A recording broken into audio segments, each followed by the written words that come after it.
It's something totally different than I've ever done before. I'm 8 years into professional hockey, almost 500 games, and I've totally changed my shooting style. It's starting to become natural. The feeling and whatnot. It's weird when I do shoot off balance, which doesn't happen a whole lot anymore with the new stuff we're doing.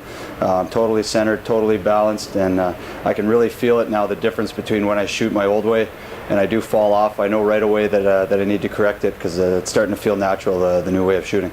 So when we really knew that the shots were working really well for Matt was when we had the goalie out. Without any traffic and shooting from 25 or 30 feet out, when you can get to the point where you're shooting the puck and the goalie can't see the puck coming off your stick, we're really setting the bar at a whole different level. Well, I guess a couple pivotal moments. The rink guys here aren't going to be too happy, but shattering 2 panes of glass was it's pretty cool for me. One of the biggest keys to any shot release and improving a shot release is how the player catches the puck. If you can catch a puck soft, you can release a puck in the same motion. So as soon as the puck comes in, you can shoot it right back out, or you can send it right back out. So as soon as the puck comes in, you can send it right back out. On the soft catch, basically what you want to do is you want to catch the puck from inside your front foot. So what happens is it allows you then to pull the puck in line with your back foot. So that keeps you balanced. What happens to most players is they catch the puck off the back foot. So their stick is, when they receive the puck, their stick is back here. So that pulls them off when they catch the puck, and now they're off balance. So that's why you see this type of a shot where they're totally off balance when they're shooting. The key to changing that is making sure that their catch is off the inside foot. That allows them to catch it here, keep the puck inside of their center of gravity, which allows them then to either fire the puck from here or to shoot off of this inside foot by staying balanced. And that's why your shoulders can then face the net and you can follow through directly towards the net. As soon as you allow the puck to come outside of your skates, you're now at risk to being off balance, and your shoulder is going to fall away from the shot. And that's where most players make the mistake when they shoot. I'm shooting wristers from the blue line and getting a heck of a lot of force behind that puck and end up putting a couple through the glass. Those are moments there we kind of had to laugh about them this summer, and right there I drove the point home. When you're shooting in stride, one of the most important parts about shooting in stride is you don't want to break stride. You want to hide your release point inside of your skating. So one of the most important points is as I'm skating through that I keep the puck in a shooting position all the time. And then what happens is when I come over the top on that next shot, all of my weight now is into the shot. And it allows me then to get all my weight bend on the stick right in this level right here. So when I start to cross my feet, or whether I'm crossing my feet or skating in a straight line, it allows me then to shoot right off of that inside foot. Or the same with the outside foot. If I was in stride and I have to shoot off the other foot, it's no problem because all of my weight is traveling in this direction, and I can shoot it in stride because I keep the puck in a shooting position. When you study the elite players of the NHL, the guys who are at the top of the scoring list every year, those guys can do a lot with their feet moving. They can catch pucks and shoot pucks with their feet moving. They can shoot pucks on the fly with their feet moving. And they can shoot at different levels and hide their release all over the ice. And that's where I think it becomes important. And that's what we focused on with Matt, was hiding his release in all areas of the ice. On the inside bend shot, basically what we're trying to do is focus on the bend of the stick. So again, we catch the puck early off the inside foot, allow the puck to get no further than the outside foot, and then drop the hands right down on the stick to get that stick bend. And it's that stick bend is what we're trying to accomplish. So you catch it from the inside, you get it to the here, and then you fire in stride. So I can continue as I'm skating, catch that puck in that area right here, and then get it right to here and then drop my hands. And that is what allows me to get the puck off much, much faster than in any other traditional type shots.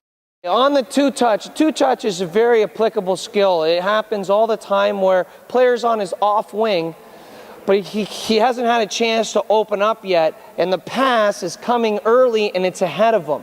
So what most players have to do is they got to catch the puck, move the puck in position to shoot, and then fire it.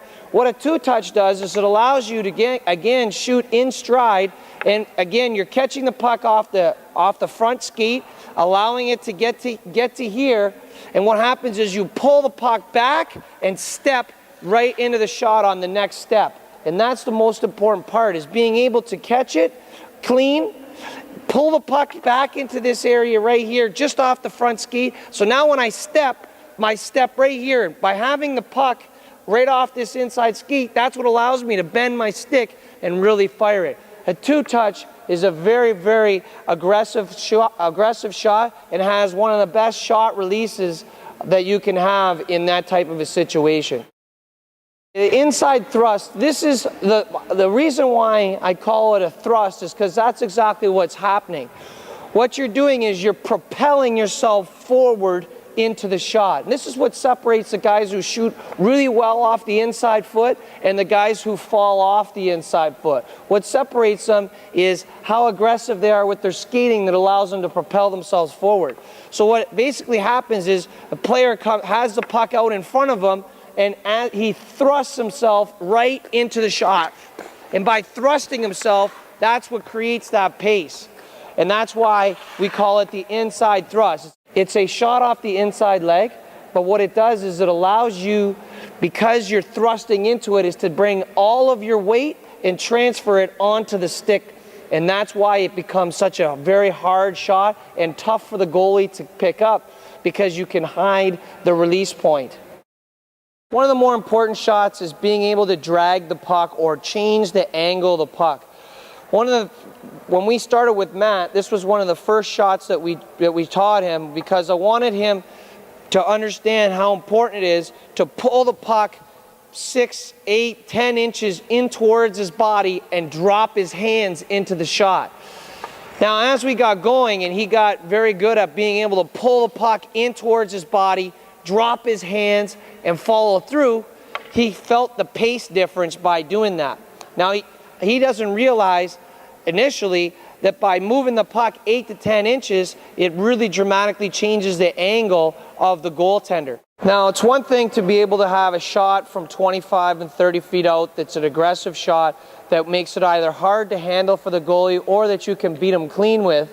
But not all goals are scored from that distance. A lot of goals are scored from right here in the slot area. So you have to have quick hands and a quick release from here. And that's why when I was working with Matt, we would create an unusual surface, like the back of the net, or something that would give us a difficult rebound, whether it would come out bouncing or rolling or at a different angle, which would force him to catch the puck outside of his body, pull it in, and fire it as quickly as he can. And there's a lot of times when he's shooting and he's doing this that he doesn't realize, or you can't even tell that he's pulling the puck in. The fact is that he's coming off the stick so quick, it's tough to read. And that's just practice of him catching these pucks at unusual angles and not being afraid to shoot a puck that has a difficult puck, like a rolling puck or a bouncing puck. And we can do that both on the forehand and on the backhand. Now, the key to the whole thing is the front shoulder. So if you have your shot here and you catch the puck out at this distance, what's important is that you don't allow your shoulder to stay back off the puck. What will happen to most players, and with Matt when he first started, was he'd shoot the puck and leave his front shoulder back. The most important part is to be able to get the puck and follow through with your front shoulder to face the net. That will keep the puck inside the square of the net. The same thing on the backhand. When you're on the backhand and you catch the puck, the most important part is to square off this back shoulder and make sure that it can come off to that front post. That will allow you to shoot at all aspects or all areas of the net and keep the puck in the net area. So by not falling off the shot, you can allow more pucks of yours when you're in this area to stay in the scoring area, which allows you to score a lot more goals. Right from day one, having Daryl in my ear and trying to keep things consistent, that was huge for me.